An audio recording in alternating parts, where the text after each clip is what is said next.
നമസ്കാരം.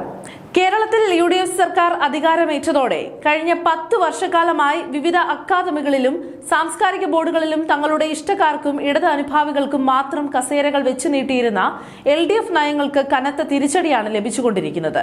പുതിയ സർക്കാർ വന്ന നയങ്ങൾ മാറിയ സാഹചര്യത്തിൽ സംസ്ഥാന ചലച്ചിത്ര അക്കാദമി ചെയർമാൻ സ്ഥാനത്ത് നിന്ന് ഓസ്കാർ ജേതാവ് റസൂൽ പൂക്കുട്ടി രാജിവെച്ചിരിക്കുകയാണ്. വി.ഡി. സതീശൻ സർക്കാർ അധികാരത്തിലെത്തിയതിനു ശേഷം ചെയർമാൻ സ്ഥാനത്ത് തുടരണമെന്ന് റസൂലിനോട് ആവശ്യപ്പെട്ടിരുന്നില്ല. ഇതേ തുടർന്നാണ് അദ്ദേഹം ചീഫ് സെക്രട്ടറിക്ക് രാജിക്കത്ത് കൈമാറിയത്. റസൂൽ പൂക്കുട്ടിക്ക് പുറമെ സംസ്ഥാന സാംസ്കാരിക പ്രവർത്തന ക്ഷേമ ബോർഡ് ചെയർമാനായിരുന്ന നടനും സംവിധായകനുമായ മധുപാലും സ്ഥാനം രാജിവെച്ചു കഴിഞ്ഞു. ഭരണം മാറുമ്പോൾ തങ്ങളുടെ ആളുകൾ സ്വയം ഒഴിഞ്ഞു പോവുക എന്ന സ്വാഭാവികമായ രാഷ്ട്രീയ മര്യാദ പലരും കാണിക്കുമ്പോഴും ഇനിയും ഇടതു ഭരണത്തിന്റെ ആനുകൂല്യത്തിൽ കിട്ടിയ കസേരകളിൽ കടിച്ചു തൂങ്ങാൻ നോക്കുന്ന ചിലർ ആഭ്യന്തര വകുപ്പിലും സാംസ്കാരിക വകുപ്പിലും ഉണ്ടെന്നതാണ് യാഥാർത്ഥ്യം. ഇടതുപക്ഷ സർക്കാരിന്റെ കാലത്ത് ഇത്തരത്തിലുള്ള വലിയ പദവികളിൽ ഇരുന്ന പലരും കടുത്ത ഇടത് അനുഭാവികളായിരുന്നു.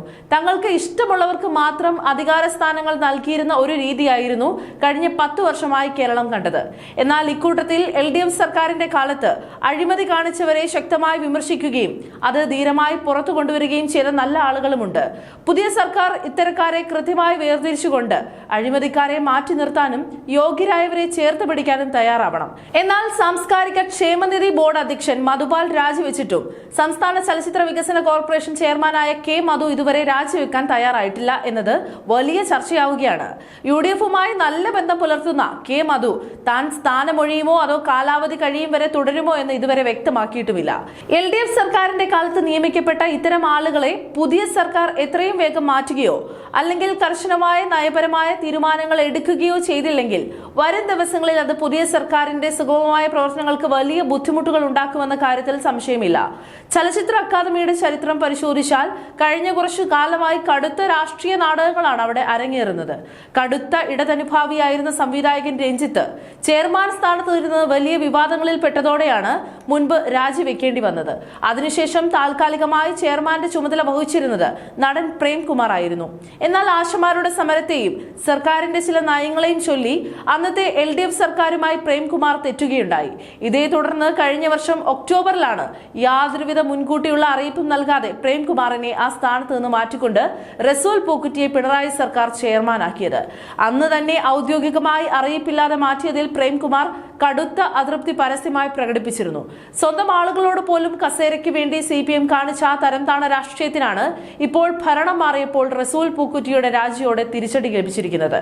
റസൂൽ പൂക്കുട്ടി രാജിവെച്ചതോടെ അക്കാദമിക്ക് പുതിയ ചെയർമാനെ നിയമിക്കേണ്ടത് പുതിയ സർക്കാരിന്റെ അടിയന്തര ആവശ്യമാണ്. സ്വാഭാവികമായും പുതിയ സർക്കാരിന്റെ നയങ്ങൾ പിന്തുടരുന്ന UDF നയങ്ങളോട് ചേർന്ന് നിൽക്കുന്ന ഒരാളെ കൊണ്ടുവരാനുള്ള ഊർജിത ശ്രമങ്ങളാണ് ഇപ്പോൾ സാംസ്കാരിക വകുപ്പിൽ നടക്കുന്നത്.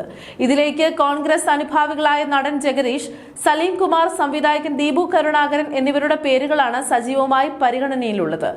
ഇതിൽ പ്രൊഫഷണൽ കോൺഗ്രസ് തിരുവനന്തപുരം ജില്ലാ പ്രസിഡന്റും സംവിധായകനുമായ ദീപു കരുണാകരന്റെ പേരിനാണ് മുൻഗണന.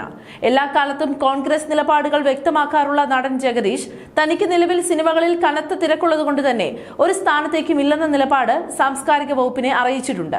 എല്ലാ പ്രതിസന്ധികളിലും കോൺഗ്രസിനൊപ്പം ഉറച്ചുനിന്ന നടൻ സലീം കുമാറിന്റെ പേരും ചർച്ചയിലുണ്ടെങ്കിലും അദ്ദേഹത്തിന്റെ ആരോഗ്യസ്ഥിതിയെ സംബന്ധിച്ച് ഗൗരവകരമായ ചർച്ചകളും അണിയറയിൽ നടക്കുന്നുണ്ട്. ഭരണമുള്ളപ്പോൾ സ്വന്തം അണികൾക്കും ദാസന്മാർക്കും മാത്രം അക്കാദമി കസേരകൾ വെച്ചു വിളമ്പിയ ഇടതുപക്ഷത്തിന്റെ സാംസ്കാരിക കോട്ടകൾ പുതിയ UDF സർക്കാർ വന്നതോടെ ഒന്നൊന്നായി തകർന്നടിയുകയാണ്. റസൂൽ പൂക്കുട്ടി മധുപാലും പടിയിറങ്ങിയിട്ടും കസേരയിൽ കടിച്ചു തൂങ്ങാൻ നോക്കുന്ന മറ്റ് ഇടത് അനുഭാവികളെ കൂടി പുറത്താക്കാൻ പുതിയ സർക്കാർ മടിക്കരുത്. സ്വന്തം നയങ്ങൾക്കൊപ്പം നിൽക്കുന്ന യോഗ്യരായ സിനിമാ പ്രവർത്തകരെ തലപ്പത്തിരുത്തി ചലച്ചിത്ര അക്കാദമിയുടെ നഷ്ടപ്പെട്ട പ്രതാപം തിരിച്ചുപിടിക്കാൻ ഒരുങ്ങുകയാണ് പുതിയ വി.ഡി. സതീശൻ സർക്കാർ.